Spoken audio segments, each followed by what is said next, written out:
Xo'p, Altera platasini ishlatamiz. Driverlarni hamma yo'g'ini ishlatamiz hozir. Alteraga Quartz 2 ning eng so'nggi versiyasi kerak bo'ladi. Web Edition 13.1 versiya. Mana shu ilovaning ichida hamma narsasi o'rnaydi. 4 gigabayt. Xo'p, shuni o'rnatganlaringda ichida mana shu prilojenalar hammasi o'rnaydi. Plus driverlari ham o'rnash kerak. Agar driver ishlamay qolsa, mana bu yerda sichqonchani ikkisini bosamiz, pultga kelib dispetcher устройство kiramiz.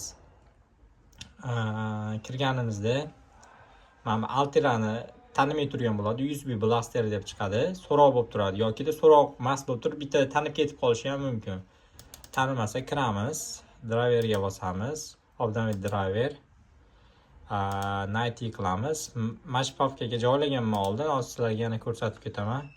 C-disk Altera bo'lib o'rnaydi. O'rnaganda 13.1.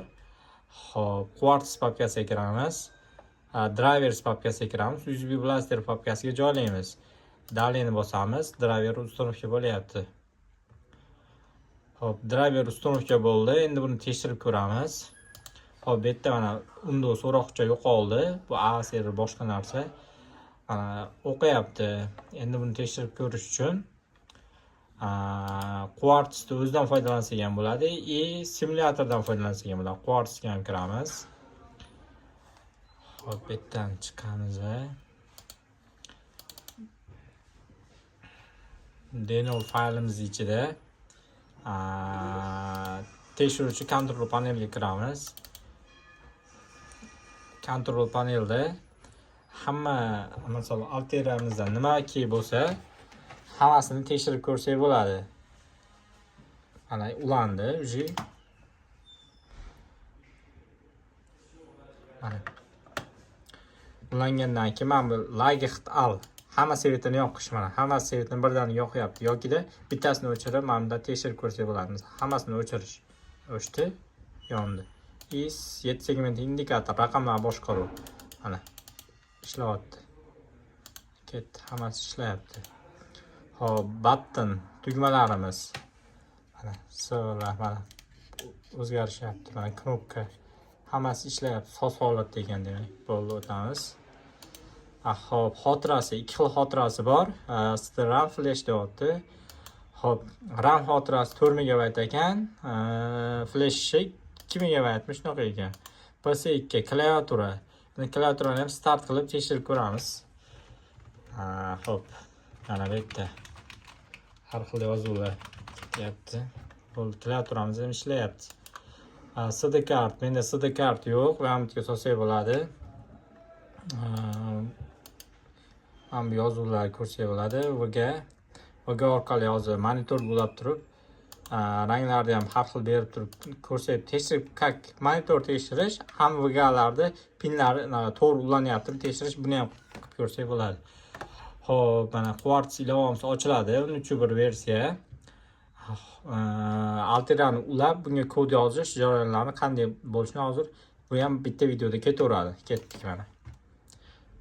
Hop, new project next. Hozir iloji boricha test qilishga harakat qilaman, lekin tushuntirib. Liboy qilayotganimizda project new fayl ocha olishimiz kerak. Misol, oldin qilgan proyektlarim ham turibdi bu yerda. New fayl aytgancha. Papka yaratamiz. Misol uchun 1 2 3 4 qilamiz dedi. Bosamiz. Ketdi. Mana bitgan. 1 2 3 4 qilamiz. Bir xil bo'lsa ham yaxshi. Bu yerda Celeron 3 prosessorini aniq modelini tanlashimiz kerak. S3 F48 misol 25 lardan keyin birinchi keladiganini bizning platamizga to'g'ri keladi. Keyinlari boshqa raqamga o'zgarib ketib qoladi. Buni to'liq modelini ko'rish uchun next tugmasini bosamiz. Verilog kod yozganimiz uchun Verilog tanlaymiz. Mana bu yerda to'liq modelini ko'rib tekshirib olsak bo'ladi. Bu yerda hozir men 16 ga 2 ekran qo'yib qo'yganman. Buni tagida prosessor turibdi. Bunga raqamlar yozilgan. Bundan ko'rsak bo'ladi. Bundan demasak mana bu yerda yozib qo'ygan. S3 F484. Shu bilan mana bir xil. Xo'p, ketdik. Ochildi, o'ynaymiz. Kodlar yozib ishlashga tayyor. Bu yerga kod yozib saqlaganda, misol uchun module, misol uchun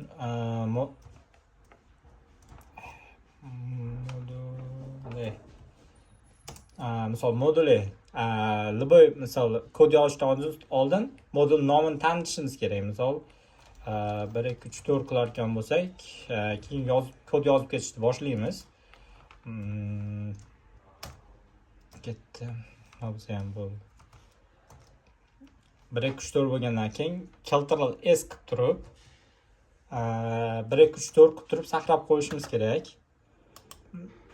Mana bu moduli nomi bilan mana bu yerdagi nom bir xil bo'lishi kerak. Bo'lmasa kompler berganimizda ishlamaydi.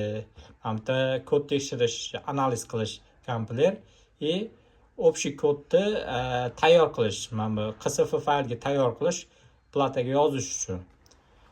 Shu nom bilan shu nom bir xil bo'lishi kerak, bo'lmasa ishlamaydi.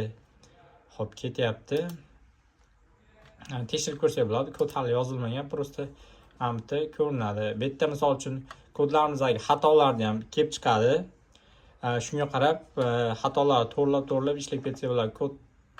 Kodni misol internetda olsak bo'ladi, GitHubdan olsak bo'ladi, ChatGPTdan, har xil joylardan o'zlarining nima kerak bo'lsa, shu kodlarni yozib qilib ketsanglar bo'ladi. Mana bu yerda settingsda top fayl tanlash. Top fayl nima uchun tanlanadi?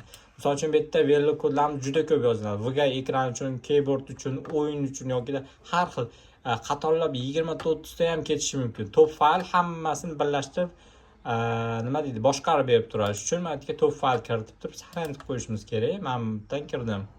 Bu yerda device, agar device nomi xato bo'lib qolgan bo'lsa, bu yerdan to'g'rilab qo'yishimiz ham mumkin. Yana nima? Pin panel. Pin panelimiz bu yerdan qo'ldan kirib chiqsak ham bo'ladi. Tayyor pin panellarimiz ham bor bizda. Tayyor pin panellar kirgizib qo'ysak, hech qanaqa qo'lda kirib chiqishga hojat qolmaydi. Tayyor pin panellar qayerdan olamiz desanglar, mana bu yerda disk ichida kelgan. Misol uchun top faylimiz turibdi, mana pin panellarda fayli CSV bo'lib saqlanadi. Buni notepadda ochamiz. Notepadda ochganimizdan keyin mana hamma pinlar tanitib qo'yilgan, bitta ham pin qolmagan. Biz kodini yozib qo'ysak bo'ldi. Pinlar o'zi avtomatik tanitilgan holatda bo'ladi. Yangi fayl ochganimizdan keyin u ham CSV fayl paydo bo'ladi. Shu CSV fayldagi narginga kopirovat qilib turib, mana bu yerda saqlanit bor. Saqlanitni bosib qo'yishimiz kerak bo'ladi. Xo'p, bu yerdan chiqamiz.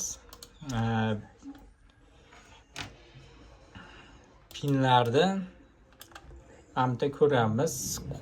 Xohlasanglar qo'lda kiritinglar, xohlasanglar tayyordan tayyorini olinglar. Bunun farqi yo'q. Yana nima? Programmator. Kodimiz tayyor bo'lgandan keyin mana bu yerda add fayl qilamiz. Mana bu yerda source faylimiz paydo bo'ladi. Source faylga bosamiz va USB blaster turibdi. Tayyor kodni bosib start bosamiz. Misol uchun menda tayyor proyektlar ham bor. Mana bu yerda tayyor proyektlarim, ilon o'yini, file game. Bilmadim, game nima ekan? Game soft bor ekan. Buni bosamiz. Start bosamiz.